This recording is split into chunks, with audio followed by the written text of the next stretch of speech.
Hello everyone, कैसे हैं आप सब लोग। एक और वीडियो मैं आप लोगों के लिए लेके आया हूँ। आईपीसी पे बेस्ड है। आज की वीडियो में जैसा कि आप लोगों को स्क्रीन पे दिख भी रहा होगा, जनरल एक्सेप्शन के बारे में बात करेंगे।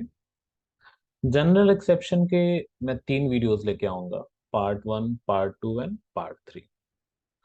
आज की जो वीडियो है वो पार्ट 1 है। सेक्शन 76 टू 80 के 81, सॉरी, सेक्शन 76 टू 81 तक हम इस पार्ट 1 में बात करेंगे। अंदर आने से पहले या सेक्शंस पे बात करने से पहले थोड़ा सा ये समझते हैं कि जनरल एक्सेप्शन है क्या। तो होपफुली आप लोग को पता नहीं होगा, और पता होगा, और नहीं पता है तो let me explain. There are two kinds of exceptions. पहला जो है, that is called general exception.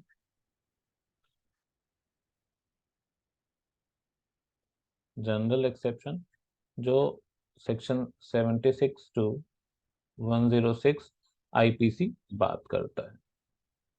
एक 76 टू 106 आईपीसी में जनरल एक्सेप्शन में दिया गया है। और दूसरा होता है स्पेशल एक्सेप्शन।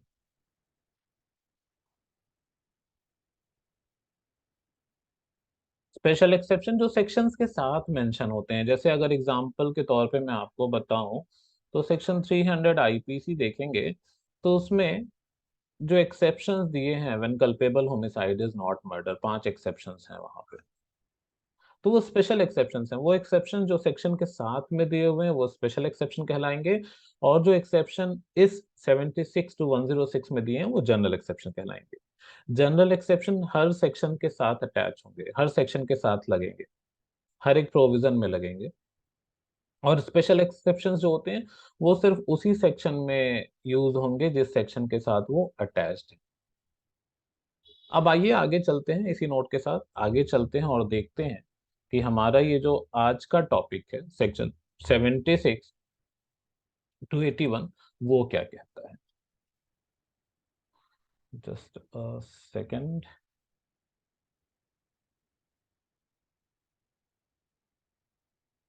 होपफुली अभी विजिबल है। आइए। तो देखिए, इसको, ये जो सेक्शंस हैं उनको मैंने टॉपिक वाइज डिवाइड किया है। अभी मैं दिखाऊंगा अभी। और ये प्री में भी इम्पोर्टेंट है, मेंस में भी आता है एलएलबी के बच्चों को। ऑब्वियसली यू नो, जब आईपीसी पढ़ते हैं तो ये चैप्टर पढ़ना पढ़ना होता है, ये पार्ट पढ़ना ही पढ़ना होता है। तो देखा जाए तो हर तरीके से हर एक एग्जाम के लिए भी, एलएलबी और जुडिशरी, हर जगह ही इंपॉर्टेंट होता है। आईपीसी वैसे भी आपको जानना चाहिए। अब जैसे आपको दिख रहा होगा 76 79 एक साथ है। तो मैंने सेक्शन वाइज डिवाइड ना करके मैंने heading wise, topic wise divide कर रखा है। जैसे 76 और 79 ऑलमोस्ट एक ही तरीके की बातें करते हैं, बहुत छोटा सा डिफरेंस है। बाकी ये टॉपिक एक ही टॉपिक के बारे में बात करते हैं, और वो क्या है, मिस्टेक ऑफ फैक्ट के बारे में। आइए देखते हैं 76 क्या कहता है। ये दोनों ही सेक्शंस में मिस्टेक ऑफ फैक्ट बात करता है। ठीक है। 76 क्या कहता है, act done by person bound और by mistake of fact believing himself bound by law. किस चीज के द्वारा अपने आप को बाउंड समझ रहा, लॉ के द्वारा वो पर्टिकुलर काम को करने के लिए उसको लगता है कि लॉ ने उसे बाउंड कर रखा है। बाउंड बाई और mistake of fact believing himself, वो सच में बाउंड नहीं है बट उसको लगता है, मिस्टेक कर गया वो समझने में, और उसको लगता है कि अच्छा ये पर्टिकुलर काम करने के लिए लॉ ने मुझे बाउंड कर रखा है तो आई मस्ट डू। तो या तो सच में बाउंड है, या मिस्टेक ऑफ फैक्ट के द्वारा वो, उसको ये विश्वास है कि वो बाउंड है इस पर्टिकुलर काम को करने में, और गुड फेथ में वो काम कर जाता है। और वो काम कोई ऑफेंस की कैटेगरी में अगर आता है तो उस व्यक्ति को सजा नहीं मिलेगी। लेट्स सी सेक्शन 76 क्या कहता है, will understand. Nothing is an offence. देखो, नेगेटिव सेक्शन कहते हैं, जहां पे भी नथिंग से स्टार्ट होता है ना उसे क्या कहेंगे, नेगेटिव। नेगेटिव ओपनिंग है। साफ साफ कह देता है कि कोई भी एक्ट ऑफेंस की कैटेगरी में फॉल नहीं करेगा। कब, when done by a person, किसी व्यक्ति के द्वारा किया गया है, हु इज, और who by reason of a mistake of fact. अब देखो ये आएगा एग्जाम में, ये एग्जाम में आएगा 76 में। किस चीज का मिस्टेक होना चाहिए, तो mistake of fact.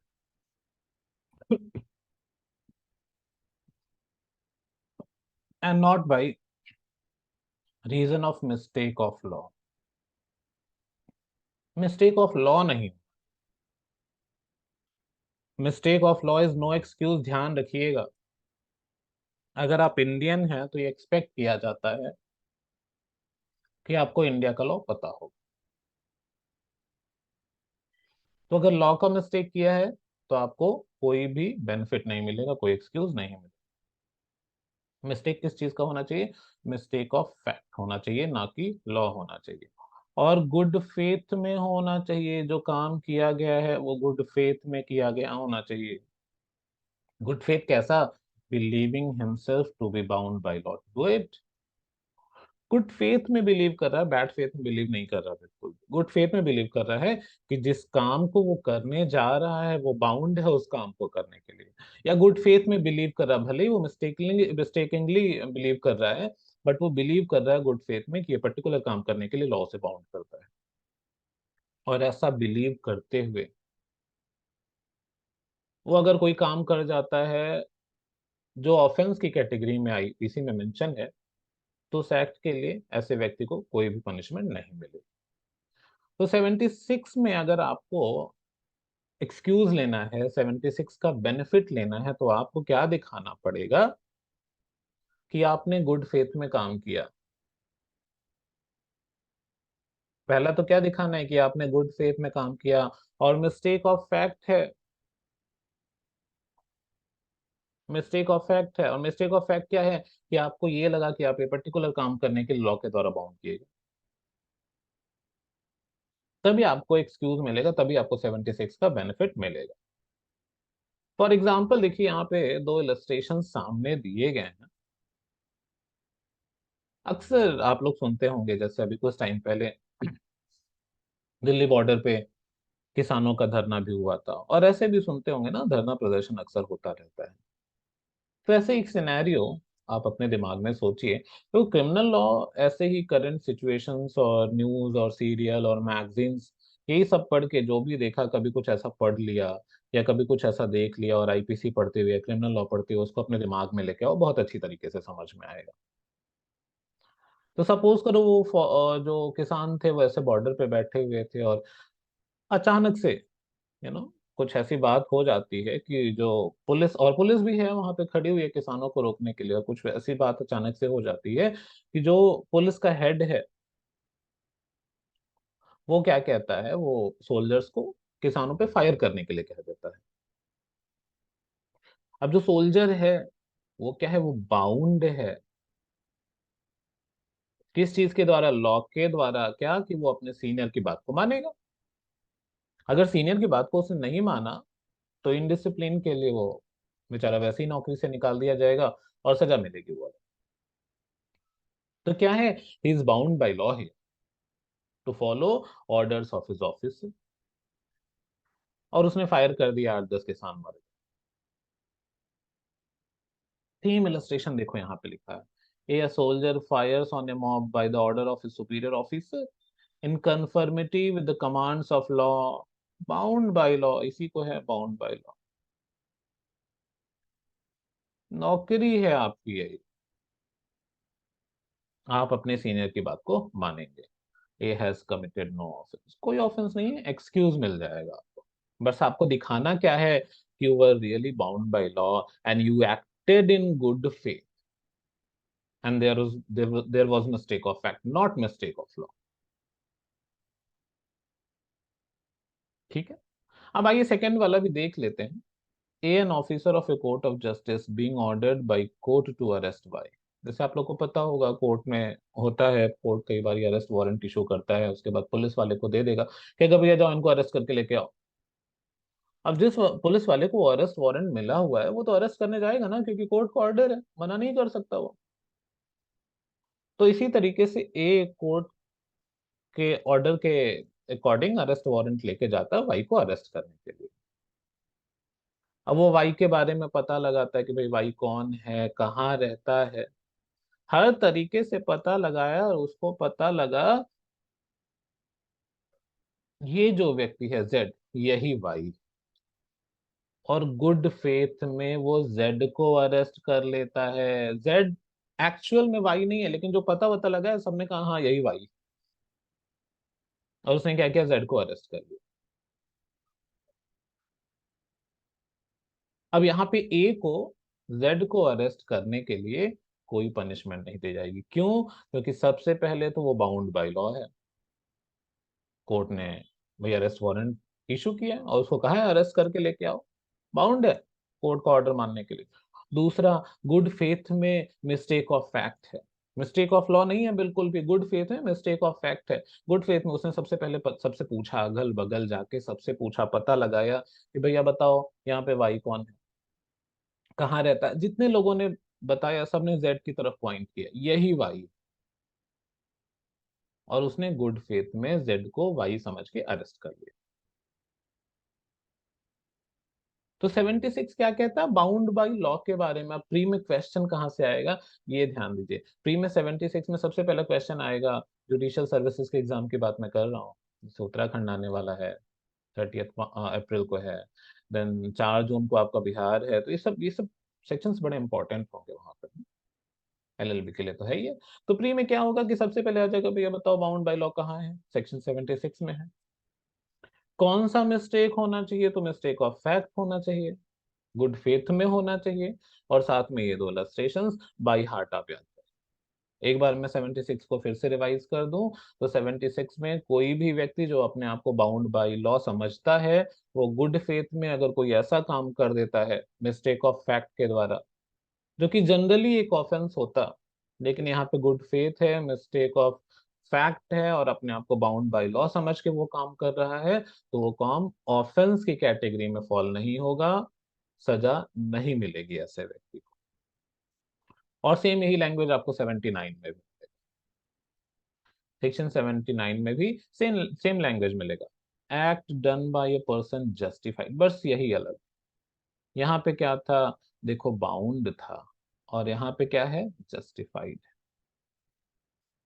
act done by a person justified or by mistake of fact believing himself justified by law, सच में जस्टिफाइड बाय लॉ है, या मिस्टेक ऑफ फैक्ट की वजह से उसको लगता है कि वो लॉ के द्वारा जस्टिफाइड है ये काम करने में, और वो काम कर जाता है,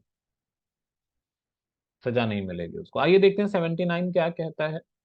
नथिंग इज एन ऑफेंस, देखो अगेन बोल दिया स्टार्टिंग से नेगेटिव सेक्शन, नथिंग से स्टार्ट है negative section, which is done by a person who is justified by law, law के द्वारा जस्टिफाइड व्यक्ति है, या तो by reason of mistake of fact, again देखिए, due to mistake of fact and not by reason of mistake of law.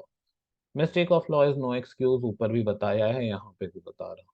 आप ये नहीं कह सकते कि भाई मैं इंडियन हूँ और मुझे आईपीसी के बारे में नहीं पता, या किसी भी इंडियन लॉ को ले लीजिए, आप ये नहीं कह सकते मुझे इस लॉ के बारे में नहीं पता। आप इंडियन हैं तो प्रिज्यूम किया जाएगा कि आपको इंडियन लॉ के बारे में पता है, और आप उसको कॉन्ट्रावीन नहीं करेंगे, आप उसको वायलेट नहीं करेंगे। तो mistake of law is no excuse, ध्यान रखें।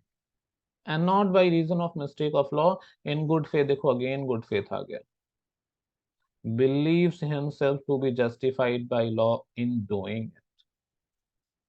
सेम ऊपर वाली बातें हैं जो 76 में है, बस 76 में बाउंड बाय लॉ है और 79 में जस्टिफाइड बाय लॉ है, यही दो डिफरेंस है। अगेन कोई व्यक्ति है जो गुड फेथ में, उसको लगता है कि किसी पर्टिकुलर काम को करने के लिए वो लॉ के द्वारा जस्टिफाइड है। अगर लॉ के द्वारा जस्टिफाइड नहीं रहता तो वही काम ऑफेंस की कैटेगरी में फॉल होता, but due due to justification by law, your work will not fall under the category of offence. आपको लगता है कि अच्छा लॉ ने मुझे जस्टिफाई कर रखा है, अथराइज कर रखा है ये काम को करने के लिए, काम करूंगा, तो ऑफेंस की कैटेगरी में नहीं आएगा, और गुड फेथ में बाय मिस्टेक ऑफ फैक्ट आपने वो काम कर दिया। अगर आपने कोर्ट में अपना गुड फेथ प्रूव कर दिया और मिस्टेक ऑफ फैक्ट प्रूव कर दिया, तो आपको सजा नहीं मिलेगी। तो क्या प्रूव करना है कि आपने वो पर्टिकुलर काम गुड फेथ में किया है और जस्टिफाइड बाय लॉ, या तो आप जस्टिफाइड थे, या आपने गुड फेथ में बाय मिस्टेक ऑफ लॉ आपको लग गया कि आप जस्टिफाइड बाय लॉ हैं, और तब जाके आपने वो काम किया, कोर्ट आपको सजा नहीं देगी। सीआरपीसी अगर आपको याद हो, आप लोगों ने पढ़ा हो, तो सीआरपीसी में अरेस्ट के चैप्टर में प्राइवेट पर्सन को भी अरेस्ट का पावर दिया गया है। जब उसके सामने कोई कॉग्निजेबल ऑफेंस कमिट किया जा रहा हो, तो प्राइवेट पर्सन अरेस्ट कर सकता है कि उसको। सेम इलस्ट्रेशन सामने दिया हुआ है, आइए देखते हैं क्या कहता है। A sees Z commit what appears to A to be a murder. ए ने देखा कि जेड क्या एक एक्ट कर रहा है जो ए को लगा कि अच्छा जेड मर्डर कमिट कर रहा है, किसी को मार वार रहा होगा चाकू से या बंदूक से, जो भी चीज हो, जो भी इक्विपमेंट्स हो, ए को लगता है कि जेड मर्डर कमिट कर रहा है।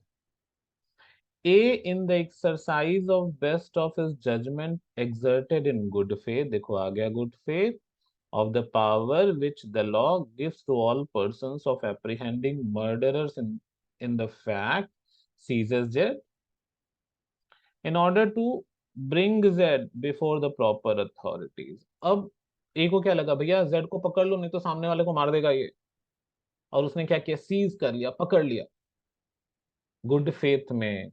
और इंटेंशन क्या है, पर्पस क्या है कि पुलिस को ले जाके दे देंगे, मर्डर कर रहा है पुलिस को ले जाके दे देंगे। A has committed no offense, though it may turn out that Z was acting in self-defense. अब उसने क्या किया, Z को पकड़ के पुलिस के पास लेके गया। जब पुलिस ने इंक्वायरी करी, इन्वेस्टिगेशन किया, पूछताछ किया, तो पता क्या चला कि Z तो सेल्फ डिफेंस में एक्ट कर रहा था, दूसरा व्यक्ति उसको मार रहा था, वो अपने आप को बचा रहा था। लेकिन उस सीजर के लिए, उस पकड़ने के लिए ए को सजा नहीं मिली। क्यों? क्योंकि उसने गुड फेथ में काम किया है। सीआरपीसी कहता है कि अगर एक प्राइवेट पर्सन के सामने कोई कॉग्निजेबल ऑफेंस कमिट हो रहा हो, तो वो प्राइवेट पर्सन एक्यूज को अरेस्ट कर सकता है और अथॉरिटीज के सामने प्रोड्यूस कर सकता है। अब वो सीन देख के एक को लगा कि क्या जेड जो है वो सामने वाले का डेथ कॉज कर रहा है, मर्डर कमिट कर रहा है, कॉग्निजेबल ऑफेंस है। एक को याद आया तुरंत, अरे सीआरपीसी में मुझे पावर तो दिया गया है, चलो पकड़ लेते हैं, कम से कम एक व्यक्ति बच जाएगा। पकड़ लिया, गुड फेथ में काम किया, मिस्टेक ऑफ फैक्ट है, अपने आप को जस्टिफाइड, अच्छा सीआरपीसी में प्रोविजन दिया हुआ है तो मैं जस्टिफाइड हूं, मैं कोई ऑफेंस कमिट नहीं कर रहा, जस्टिफाइड बाय लॉ है। उसका जो सीजर है वो रॉन्गफुल कन्फाइनमेंट में नहीं आएगा, कोई सजा नहीं मिलेगी। तो सेक्शन 76 और 79 सिमिलर है। क्या प्रूव करना है, गुड फेथ प्रूव करना है, 76 में बाउंड बाय लॉ प्रूव करना है, 79 में जस्टिफाइड बाय लॉ प्रूव करना है, और दोनों में मिस्टेक ऑफ फैक्ट प्रूव करना है। साथ में दोनों के इलस्ट्रेशन तैयार करेंगे आप। होपफुली समझ में आया होगा।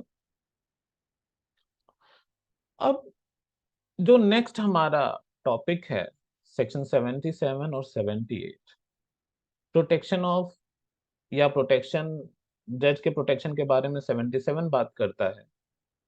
और जो ऑफिसर, जो लोग कोर्ट के ऑर्डर को एग्जीक्यूट करते हैं, 78 उन्हें प्रोटेक्ट करता है।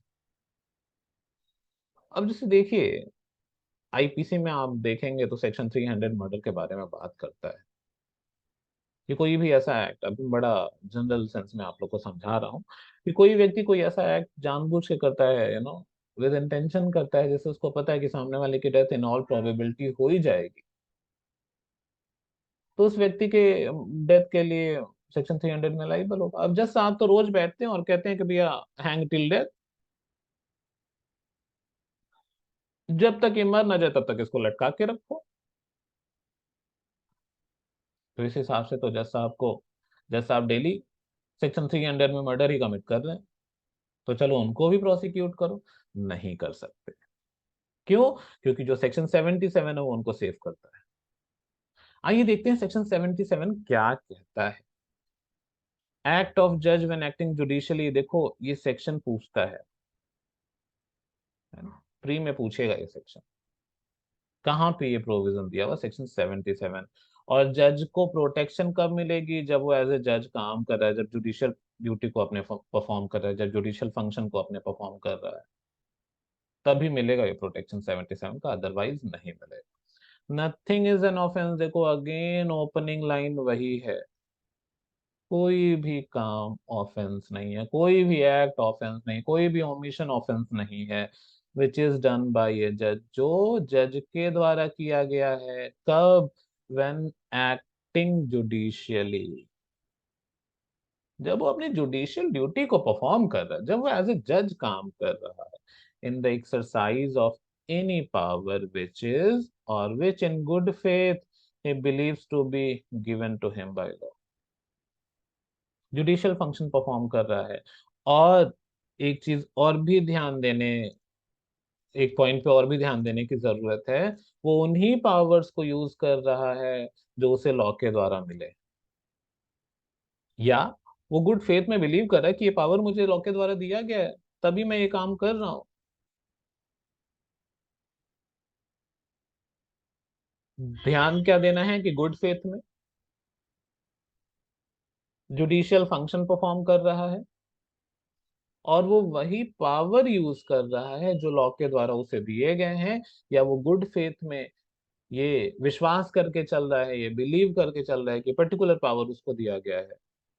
अगर ये सिचुएशंस, ये कंडीशंस, ये एसेंशियल्स एग्जिस्ट कर रहे हैं, तो जज को सेक्शन 77 में प्रोटेक्शन मिलेगा। जज साहब को फिर किसी को फांसी देने के लिए जज साहब के ऊपर ही प्रोसिक्यूशन नहीं चलेगा। बस ध्यान देना कि जज साहब जो है वो जुडिशियल फंक्शन अपना परफॉर्म कर रहे हैं, जुडिशियली एक्ट कर रहे हैं, गुड फेथ में काम कर रहे हैं, बैड फेथ में काम नहीं कर रहे। और जो पावर उनको लॉ के द्वारा दिया हुआ, उसी पावर के लिमिट में रहते हुए काम कर रहे हैं। सेक्शन 77 जजेस को प्रोटेक्शन देता है। Section 78 protection to officers executing court order. Court क्या कहती है अक्सर? इनको अरेस्ट करके लेके आओ, अटैचमेंट करके ले आओ प्रॉपर्टी का। अलग अलग ऑर्डर देती रहती है ना, और लोग उस ऑर्डर को एग्जीक्यूट करने भी जाते हैं, तो उन लोगों को भी प्रोटेक्शन मिलता है। अब कोर्ट ने कह दिया एक व्यक्ति को कि भैया इसको फांसी पे चढ़ाओ, अब वो व्यक्ति भी कोर्ट का ऑर्डर मानेगा? कोर्ट का ऑर्डर नहीं माने तो कोर्ट उसको सजा देगी, वो तो बाउंड है, उसकी जॉब है कोर्ट का ऑर्डर मानने का। अब वो हैंगमैन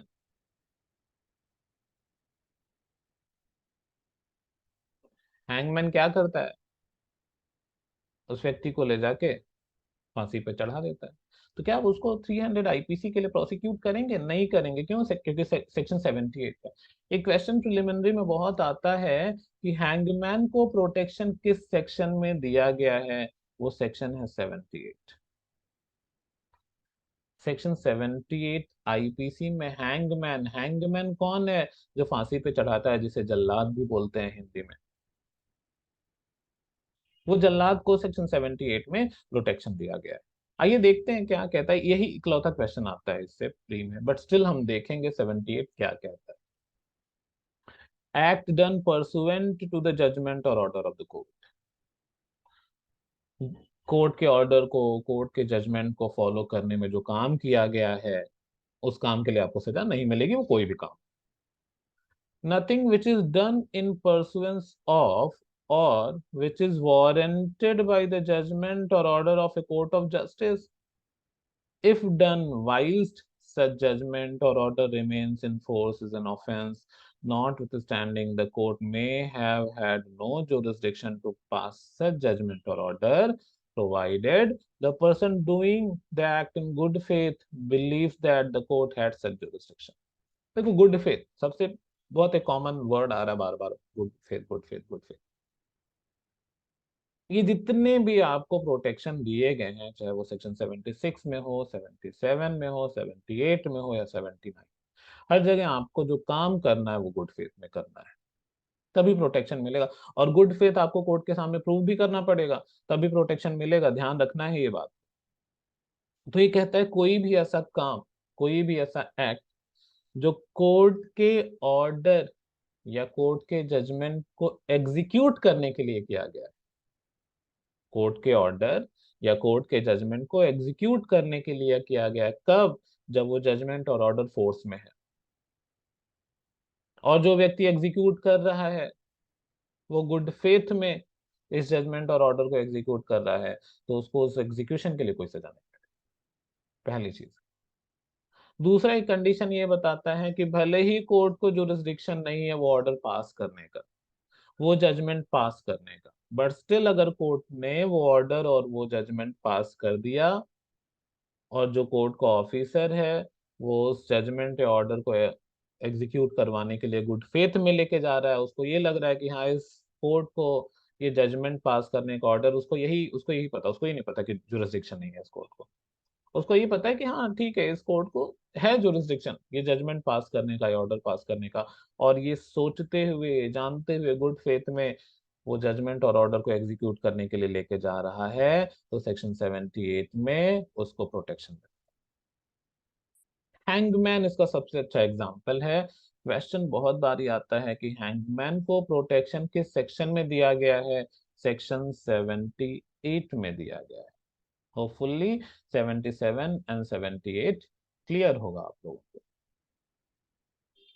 एक सेक्शन बड़ा इंपॉर्टेंट है इस चैप्टर में, एक्सीडेंट का। सेक्शन 80 बात करता है, प्री में आता है कि भैया एक्सीडेंट किस सेक्शन में दिया हुआ है, सेक्शन 80 में दिया हुआ है। अब सेक्शन 80 को पढ़ने से पहले थोड़ा सा एक्सीडेंट को समझ लेते हैं कि एक्सीडेंट क्या है। Accident an act which can not be foreseen, जो देखा नहीं जा सकता है, जो प्रिज्यूम नहीं किया जा सकता, जो अज्यूम नहीं किया जा सकता, वही तो एक्सीडेंट है। आप हर तरीके से सारा प्रिकॉशन लेके रोड पे जो आपकी स्पीड लिमिट है उस स्पीड लिमिट से ही आप अपनी गाड़ी लेके चल रहे हैं आराम से, सारे प्रिकॉशंस हैं, अचानक से एक व्यक्ति आपके गाड़ी के सामने आ जाता है रॉन्ग साइड से दौड़ते हुए। आपने प्रिज्यूम नहीं किया था, आप पूरी सावधानी आप पूरे प्रिकॉशन लेके अपने साइड से चलें, बट स्टिल आपकी गाड़ी उस व्यक्ति को, आपकी गाड़ी से वो व्यक्ति टकरा जाता है और उसकी डेथ हो जाती है। एक्सीडेंट ही है। एक्सीडेंट एक ऐसा इवेंट है जो आप फोर्स ही नहीं कर सकते, जो अपने आप होगा, उसे मिसफॉर्चून भी कहते हैं, दुर्भाग्य। अब सेक्शन 80 में कौन सा एक्सीडेंट एक्सक्यूज्ड है, लॉफुल एक्ट को करने वाला। लॉफुल एक्ट का मतलब जिस काम को करने के लिए लॉ ने आपको परमिशन दिया, उस एक्ट को करने में अगर एक्सीडेंट हो जाता है तो सेक्शन 80 आपको सजा से बचा देगा, एक्सक्यूज कर देगा। बट अनलॉफुल करने के लिए नहीं है कि आप अनलॉफुल एक्ट कर रहे हो और एक्सीडेंट हो जाए तो आप पहुंच जा रहे भैया हम तो सेक्शन 80 पढ़े थे और उसमें एक्सीडेंट के बारे में दिया था, चलो हम बता लो। नहीं नहीं, बिल्कुल भी नहीं। आप यही देखेंगे तो लिखा हुआ है accident doing a lawful act. सबसे इंपॉर्टेंट चीज है एक्सीडेंट, ठीक है एक्सीडेंट हो गया, लेकिन कोर्ट ये भी देखेगा कि एक्सीडेंट हुआ क्या, कौन सा काम आप ऐसा कर रहे थे कि एक्सीडेंट हुआ, तो वो काम जो कर रहे थे that must be lawful act. अगर लॉफुल एक्ट नहीं है तो सेक्शन 80 का बेनिफिट आपको नहीं मिलेगा, ध्यान रखें। आओ देखते हैं सेक्शन 80 क्या कहता है। Nothing is an offence, again देखो ये पूरे जनरल एक्सेप्शन में यही लैंग्वेज मिलेगी। Nothing nothing is an offence, कुछ भी ऑफेंस की कैटेगरी में नहीं आएगा, कुछ भी अपराध नहीं है। कब? Which is done by accident, जो एक्सीडेंट से हुआ है या मिसफॉर्चून से हुआ है, दुर्भाग्य से हुआ है। एक्सीडेंट बता दिया मैंने आपको क्या है, an act which cannot be foreseen, an event which cannot be foreseen, and without any criminal intention। कोई आपका क्रिमिनल इंटेंशन नहीं था भाई, इसे क्रिमिनल इंटेंशन को क्या कहेंगे, आशय भी कहते हैं।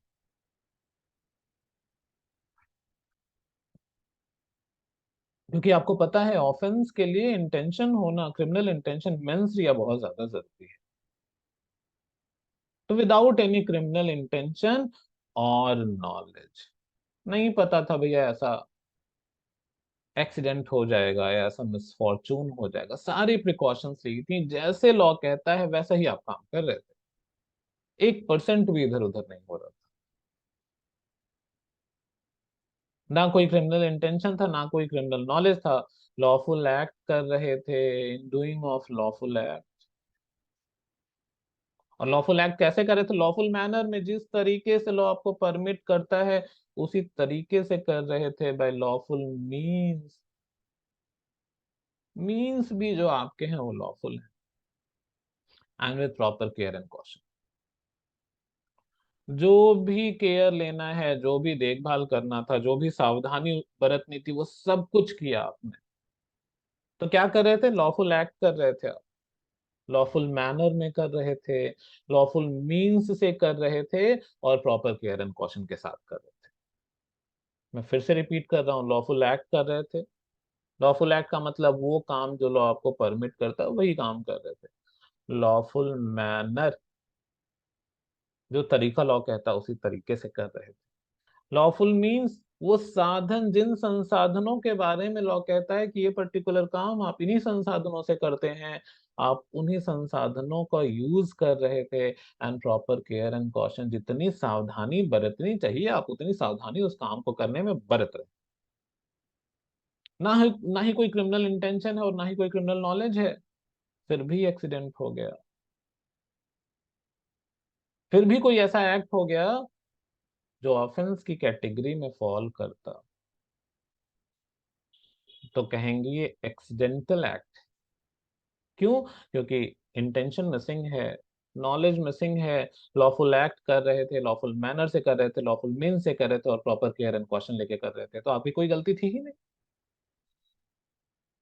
फिर भी अगर ऑफेंस के लिस्ट में से कोई एक्ट यहाँ पे हो गया तो एक्सीडेंट ही तो कहलाएगा। क्यों? क्योंकि आपको पता नहीं था कि ऐसा कोई सिचुएशन अराइज हो जाएगा।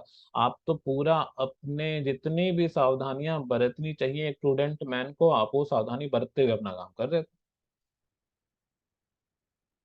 अगर उसके बाद भी कोई ऐसा एक्ट हो जाता है जो ऑफेंस की कैटेगरी में फॉल करता है, तो उस एक्ट के लिए आप लाइबल नहीं होंगे, सेक्शन 80 आपको एक्सक्यूज कर दे। इलस्ट्रेशन देख लो, ये इलस्ट्रेशन बहुत पूछा जाता है प्री में। और ये lawful act, lawful manner, lawful means, proper care and caution, ये सारे वर्ड्स प्री में आएंगे।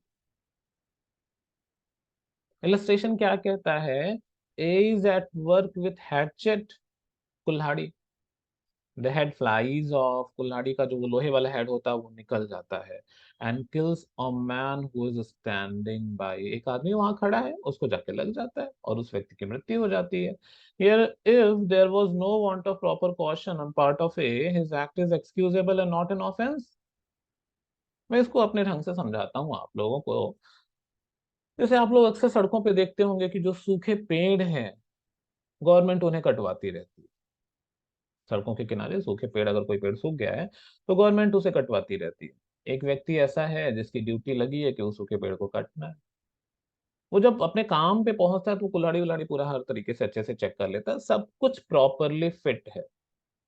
पेड़ काटना शुरू करता है, वो अगल बगल देखता है कोई भी नहीं है, अपना आराम से पेड़ काटता है।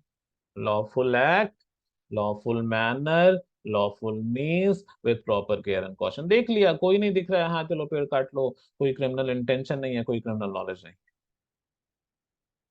अचानक से एक व्यक्ति सामने से आ गया, पेड़ के नीचे खड़ा हुआ, और उसी समय जो कुल्हाड़ी का हेड है, जो लोहे वाला पार्ट है, वो डंडे से निकला और नीचे गिरा, उस व्यक्ति के सर पे लगा, उस व्यक्ति की मृत्यु हो गई। यहाँ पे एक ही कोई गलती नहीं है। क्यों? क्योंकि लॉ ने उसको परमिट किया था पेड़ काटने के लिए, लॉफुल मैनर में कर रहा था, लॉफुल मीन्स के साथ कर रहा था, उसने पहले देखभाल कर लिया कोई है तो नहीं आसपास नीचे, और तब कुल्हाड़ी से काटना शुरू किया। कोई इंटेंशन नहीं, कोई नॉलेज नहीं, प्योर एक्सीडेंट है। अब इसके लिए को सजा नहीं दे सकते ना, तो सेक्शन 80 में एक्सीडेंटल एक्ट को एक्सक्यूज किया जाता है, उसके लिए कोई भी सजा नहीं मिलेगी। होपफुली सेक्शन 80 आप लोगों को क्लियर होगा। आज का जो लास्ट सेक्शन है that is section 81, rule of necessity. बड़ा इंपॉर्टेंट है। सबसे पहले क्वेश्चन तो यही आता है कि रूल ऑफ नेसेसिटी किस सेक्शन में दिया हुआ? सेक्शन 81 में दिया। बड़े हार्म को प्रिवेंट करने के लिए छोटा हार्म कॉज करना, यही है रूल ऑफ नेसेसिटी। एक दिख जाए आपको कि कहीं कुछ बड़ा नुकसान हो रहा है और उस नुकसान से बच सकते हैं, लेकिन उसके लिए आपको कोई छोटा नुकसान करना है, तो छोटा नुकसान कर लो। छोटा नुकसान कर लो, उसके लिए आपको लॉ पनिश नहीं करेगा, लेकिन आपको प्रूव करना पड़ेगा कोर्ट के सामने कि भैया अगर ये छोटा नुकसान नहीं करते तो बहुत बड़ा नुकसान हो जाता, तभी बचेंगे आप। आओ देखते हैं सेक्शन 81 क्या कहता है। Act likely to cause harm, harm कर देता but done without criminal intent and to prevent other harm. दूसरे हार्म को प्रिवेंट करने के लिए, बचाने के लिए, बिना क्रिमिनल इंटेंशन के कोई एक्ट आपने किया और उससे अगर कोई हार्म हो सकता है तो उससे सेक्शन 81 में आपको बचाव दिया गया है। आओ देखते हैं।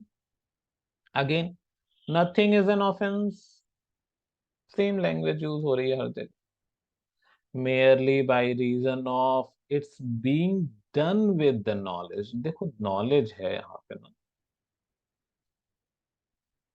नॉलेज किस चीज का, दैट इट इज मतलब वो act likely to cause harm, likely to cause harm का मतलब हार्म कॉज कर सकता है, if it be done without any criminal intention, but उस एक्ट को कमिट करने के पीछे कोई क्रिमिनल इंटेंशन नहीं है। आपको पता है कि ये काम करेंगे तो नुकसान होगा, लेकिन इंटेंशन, क्रिमिनल इंटेंशन नहीं है, मजबूरी है। If it is done without criminal intention to cause harm and in good faith for the purpose of preventing और avoiding other harm to person और प्रॉपर्टी। इसको ऐसे समझो कि दो ऑफेंस कमिट कर या दो एक्ट है ऐसे, है ना, ए के सामने ऑप्शन है, या ऐसी सिचुएशन में आ गया कि या तो वो इस एक्ट को करके, मान लो लेट्स से 30 लोगों की जान बचा सकता है, ठीक है, या इस एक्ट को करके 3 लोगों की जान बचा सकता है। अब उसको लगता है कि भैया 30 लोग की जान बचाना ज्यादा जरूरी है, क्योंकि एक बड़ा हार्म है वो ना, उसको प्रिवेंट करना ज्यादा जरूरी है। तो वो क्या करे, और एक ये चीज ये भी है कि अगर इनको बचाएंगे तो ये मर जाएगा, इसको बचाएंगे तो ये मर जाएगा, तो उसको लगता है 30 वाले को बचा दो, 3 लोग को मार दो। बड़ा हार्म बचाने के लिए छोटा हार्म अगर आपने कर दिया तो सेक्शन 81 में आपको सजा नहीं मिलेगी। वही कह रहा है, गुड फेथ में काम करना है। Nothing is an offence merely by reason of its being done with the knowledge। आपको पता है, नॉलेज है क्या, कि जो काम आप करने जा रहे हैं उससे नुकसान हो सकता है, लाइकली टू कॉज हार्म, इस काम से नुकसान हो सकता है, बट बिना क्रिमिनल इंटेंशन के, बिना मेंस रिया के आपने वो हार्म कॉज किया है। आपकी मजबूरी थी वहां पे, गुड फेथ में काम किया और एक बड़े हार्म से बचने के लिए काम किया है। नेसेसिटी आ गई, नेसेसिटी अराइज हो गई भी, दो दो नुकसान करना है, एक से ज्यादा नुकसान हो जाएगा, एक दो एक्ट करना है, एक एक्ट से ज्यादा नुकसान होगा, एक एक्ट से कम होगा, तो कम वाले में कर लो, ये तो कॉमन सेंस भी कहता है। जब आपके पास कोई ऑप्शन है ही नहीं तीसरा, तो आपको मजबूरी में आके नुकसान करना ही पड़ेगा, वो एक्ट करना पड़ेगा जिससे नुकसान हो रहा है। तो प्रूडेंट मैन क्या करेगा, वो हमेशा वो काम करने से बचेगा जिससे ज्यादा नुकसान, वो वही वाला रास्ता चुनेगा जिसमें कम नुकसान है। वही है रूल ऑफ नेसेसिटी। अगर आप बिना क्रिमिनल इंटेंशन के, गुड फेथ में कोई ऐसा काम, आपको नॉलेज है कि आपका ये काम हार्म कॉज कर देगा, बट स्टिल आप वो काम कर रहे हैं बड़े हार्म को बचाने के लिए, बड़े हार्म से बचने के लिए, तो सेक्शन 81 में आपको प्रोटेक्शन मिलेगा। एक्सप्लेनेशन क्या कहता है, it is a question of fact in such A case whether the harm to be prevented or avoided was of such a nature and so imminent as to justify or excuse the risk of doing the act with the knowledge that it was likely to cause harm। ये क्या कहे, ये court के ऊपर burden डाल रहा है कि कोर्ट डिसाइड करेगा। जो आप कह रहे हैं ना कि वो जो एक्ट है जो मैंने किया वो इतना इमिनेंटली डेंजरस और अर्जेंट था कि मुझे भैया हार्म कमिट करना पड़ा, 30 लोग को बचाने के लिए 3 लोग को मारना पड़ गया। ये तो आप अपनी तरफ से करें, लेकिन डिसाइड करेगा कोर्ट की क्या सच में ऐसी सिचुएशन अराइज हुई थी। कि आपको 30 लोग को बचाने के लिए 3 लोग को मारना पड़ गया। क्या वो सच में इस नेचर का सिचुएशन आ गया था आपके सामने? सिर्फ आपके कहने से ही कोर्ट नहीं मानेगा, ये मैटर ऑफ फैक्ट होगा, क्वेश्चन ऑफ फैक्ट होगा, and it will be decided by the court whether there was such situation or not, in which you had to commit an offense to prevent major harm. Illustration देख लीजिए, वही कह रहा है, a captain of steam vessel, वो पहले पानी वाले जहाज चलते थे उसी का कैप्टन था, suddenly and without any fault or negligence on his part, finds himself in such a position that before he can stop the vessel, he must inevitably run down a boat B with 20 or 30 passengers on the board, unless he changes the course of his vessel, and that by changing his course, he must incur risk of running down a boat C with only 2 passengers on board, which he may possibly clear. Here, if he alters his course without any intention to run down the boat C, and in good faith for the purpose of avoiding the danger to the passengers in the boat B, he is not guilty of an offense, though he may run down the boat C by doing an act which he knew was likely to cause that effect, if it be found as a matter of fact that the danger which he intended to avoid was such as to excuse him in incurring the risk of running down. वही जो illustration मैंने अभी थोड़ी देर पहले आपको बताया है। एक शिप का कैप्टन था, समुद्र में शिप जा रहा था, बिना उसकी कोई गलती के अपने आप को ऐसी सिचुएशन में पाता है कि अगर वो सीधा जाएगा तो बोट बी को रन डाउन कर देगा, कुचल देगा, जिसमें 30 लोग बैठे हैं। और अगर वो टर्न लेता है तो बोट सी मिलेगा जिसमें 2 लोग बैठे हुए हैं। कैप्टन को लगता है कि अगर टर्न लेगा तो हो सकता है दोनों बोट्स को वो बचा ले, रन डाउन ना करना पड़े। उसके पास है कि मतलब बोट सी पे रन डाउन भी हो सकता है और बच भी सकता है। अब उसका जजमेंट है कि वो 30 लोग को बचाए या 2 लोगों को बचाए। रूल ऑफ नेसेसिटी क्या कहता है सेक्शन में 81, कि आप 30 लोगों को बचाएं, और इन 30 लोगों को बचाने में अगर आपने 2 लोगों को मार भी दिया तो आपको उन 2 लोगों को मारने के लिए सजा नहीं मिलेगी।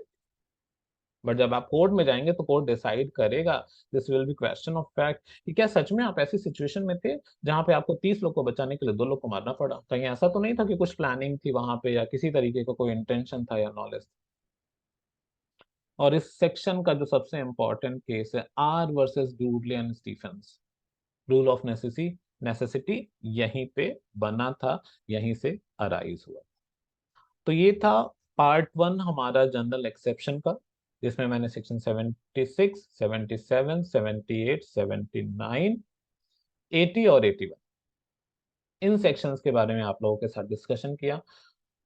होप करता हूं कि जो ये सेक्शंस थे वो आप लोगों को समझ में आए होंगे, किसी तरीके का कोई कंफ्यूजन या डाउट नहीं है। अगर कोई कंफ्यूजन या डाउट है तो आप चैट बॉक्स में, कमेंट बॉक्स में लिख सकते हैं, and I will try my best to resolve your queries or difficulties. Thank you so much, everyone. Bye bye. Take care. Have fun.